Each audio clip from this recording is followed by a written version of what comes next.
In this video, I'll show you how to download the Happymod app on an Android phone. Now, obviously, you've probably been on the Play Store and searched Happymod, and you'll see it's not there, it's not available. So what you need to do is go and open up your preferred browser. In my case, it's Chrome. At the top, search bar, you need to type in Happymod APK download. When the results load, the best one to pick is the first one from Softonic.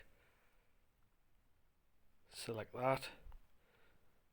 Green close. Then you need to click on the free download. Close that.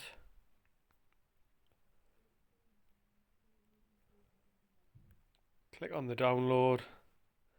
Your download is started. You'll get this warning, but click download anyway. Once it's downloaded, click on the link. Do you want to install this application? Click install.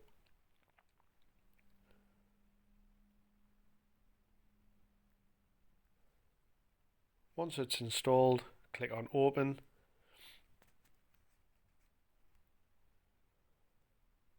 And there you go. That is how you download the Happymod app on an Android phone.